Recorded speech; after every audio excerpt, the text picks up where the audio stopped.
பக்கங்கள். Hi friends, இது மாலிகாவின் கேளுங்க கதை கேளுங்க. மானஸ் எழுதிய கவிதை நீ வார்த்தைகள் நான். அத்தியாயம் 57. ஷியாம் கூறியதை கேட்டு திகைத்தாள் ஸ்ருதி.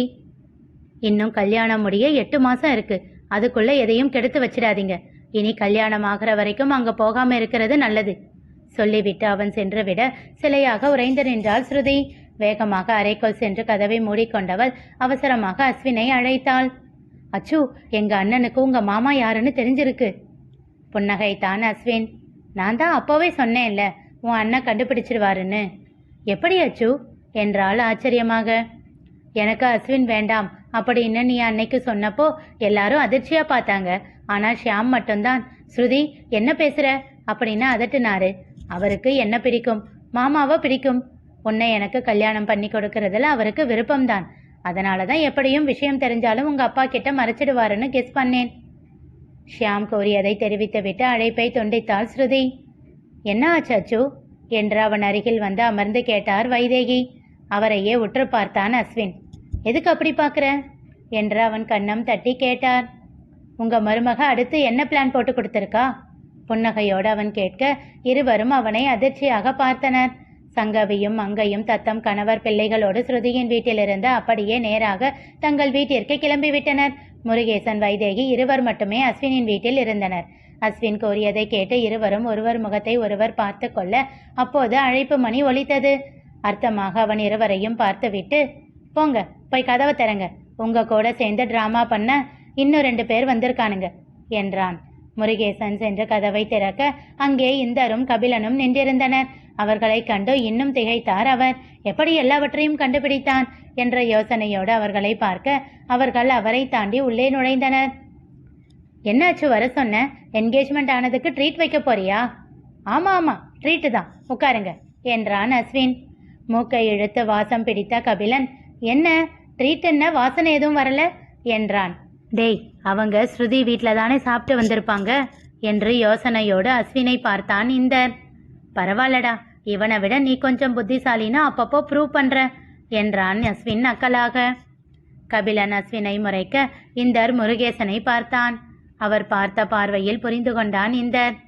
அவன் அஸ்வினின் முகத்தை பார்க்க அவன் புன்னகையோடு, அப்புறம் மச்சா, உன் ஃப்ரெண்டோட அடுத்த பிளான் என்ன என்று கேட்டான். எல்லோரும் அமைதியாக இருந்தனர். இன்னும் 8 மாசம் கழிச்சுதான் என்னோட கல்யாணம் அப்படின்னு இன்ஃபார்ம் பண்ணியாச்சா? அதற்கும் அவர்கள் யாரும் பதில் சொல்லவில்லை. மௌனமாக எழுந்த அஸ்வின் பால்கனியில் சென்று நின்று கையை கட்டி கொண்டு வெளியில் பார்வையை வெறித்து கொண்டிருந்தான். அவன் அருகில் சென்றார் முருகேசன். அச்சு, இங்க பாரு, எல்லாம் உனக்காகத்தான் என்றவன் அதற்கு மேல் எதுவும் பேசவில்லை. யாரையும் திரும்பி பார்க்கவும் இல்லை. அவன் மனதில் என்ன நினைக்கிறான் என்று புரியாமல் நால்வரும் தவித்து கொண்டிருந்தனர். சில நிமிடங்கள் கரைந்து திரும்பி பார்த்தவன் வேதனையோடு அவர்களிடம் கேட்டான். நாம என்ன தப்பு பண்ணோம்னே தெரியாம தண்டனை அனுபவிக்கிற வழி எவ்வளவு கொடுமை தெரியுமா? இல்லடா மச்சான் என்றான் கபிலன். எல்லாருமா சேர்ந்து முதுகுல குத்திட்டீங்கல்ல? பெரிய வார்த்தை எல்லாம் சொல்லாதடா அச்சு என்றார் முருகேசன் குரல் தழுதழுக்க. ஒரு ஆழ்ந்த மூச்சை இழுத்து விட்டவன், ஆனாலும் மச்சான், உனக்கு தான் நான் தேங்க்ஸ் சொல்லணும் என்றான் இந்தரை பார்த்து. இப்போது அவன் முகம் இயல்புக்கு திரும்பி புன்னகையோடு இருந்தது. புரியாமல் அவனை பார்த்தான் இந்தர். என்னடா அப்படி பார்க்குற? அன்னைக்கு ஒரு நாள் சொன்னியே, ஞாபகம் இருக்கா? உன்னோட ஃப்ரெண்டு ஆஃபீஸில் சிரிச்சு சிரிச்சு சந்தோஷமா இருக்கான்னு. நீ அதை பேச்சோட நிறுத்தி இருந்தா கூட நான் நம்பியிருப்பேன். ஆனால் அதை வீடியோ எடுத்து என்கிட்ட காட்டி மாட்டிக்கிட்டியே மச்சான் என்று சொல்லி சிரித்தான். அவளுக்கு வேணும்னா என்னை பற்றி தெரியாமல் இருக்கலாம், ஆனால் எனக்கு அவளை பற்றி நல்லா தெரியும். அத்தனை நாளாக என் மனசில் ஏன் இப்படி பண்ணுறா அப்படின்னு உள்ளுக்குள்ள ஒரு கேள்வி ஓடிக்கிட்டே இருந்தது. அவ மேலே வெறுப்பு கோபம் எல்லாம் இருந்தாலும் இந்த கேள்வி என்னவோ என் அடி மனசில் உறுத்திக்கிட்டே தான் இருந்துச்சு. அன்னைக்கு நீ காட்டின வீடியோவில் அவள் சிரிச்சு சிரிச்சு பேசிக்கிட்டு இருந்தா. ஆனால் அந்த சிரிப்பு பொய்ன்னு என்னால் சட்டுன்னு கண்டுபிடிக்க முடிஞ்சது. அப்போ யோசிக்க ஆரம்பித்தேன்.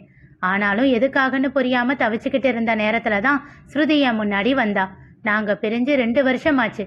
ஆனால் ஒரே ஊரில் இருந்தும் 2 பேரும் ஒருத்தருக்கு ஒருத்தர் அதுக்கப்புறம் பார்த்துக்கவே இல்லை. ஆனா இப்போ திடீர்னு இது நடந்தது எப்படி அப்படின்னு யோசிக்க ஆரம்பிச்சேன்.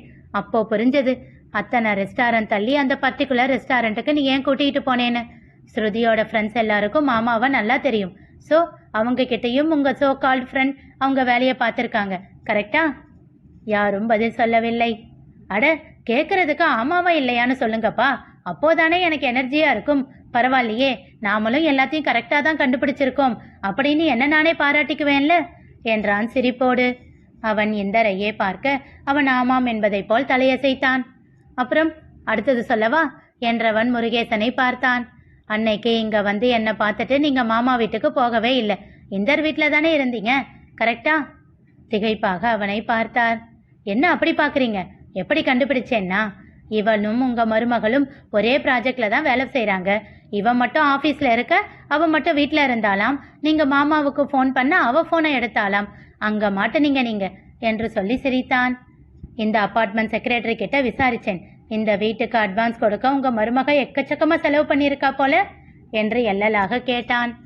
என்ன அனுப்பிட்டு பின்னாடியே நான் தனியா இருக்கக்கூடாதுன்னு அன்னைக்கு ராத்திரியே உங்களை அனுப்பி விட்டுட்டாங்க மேடம், இல்லையா? அப்புறம் ஸ்ருதியை என்னோட கண்ணுல காட்டி அவளை திரும்பவும் என் மனசுக்குள்ள கொண்டு வந்து இங்க இருந்து நீங்க போறதுக்குள்ள எங்க 2 பேரையும் பேச வச்சு, அதுக்கப்புறம் நான் தனிமையில இருக்கிற நிலைமை இல்லாத மாதிரி பார்த்துக்கிட்டு, அப்பப்பா எவ்வளவு பக்கா பிளான்! நிகழ்ந்த அனைத்தையும் கொஞ்சமும் பிறழாமல் மிக துல்லியமாக அவன் கண்டுபிடித்ததை அறிந்து நால்வரும் வாயடைத்து நின்றனர். உங்க மனசுல எல்லாம் இப்போ ஒரு கேள்வி ஓடுமே, எல்லாம் தெரிஞ்சும் எப்படி இந்த கல்யாணத்துக்கு சம்மதிச்சேன்னு? எல்லாமே நீங்க எப்படி நினைச்ச மாதிரியே நடந்துச்சுன்னு, அப்படிதானே என்றவன் பார்வையை நால்வரிடமும் செலுத்தினான்.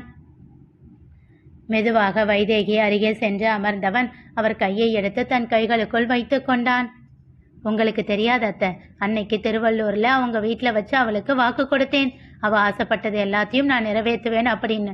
இதையும் அவ ஆசைப்பட்டா, அதனால செஞ்சிட்டேன், அவ்வளவுதான். இனி காலம் போற என் வாழ்க்கையில அவ இல்லைன்னா அவளே முடிவு பண்ணிட்டாள்ல, அதான் நானும் என்றவன் அதற்கு மேல் எதுவும் சொல்ல முடியாமல் சுவற்றை வெறித்தவாறு எச்சில் கொட்டி விழுங்கினான்.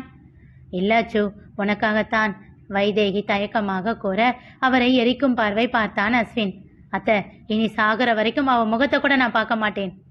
ஏய், என்னடா ஆச்சு என்ற கபிலன் அவன் தோளை தொட அவன் கையை தட்டி விட்டான்.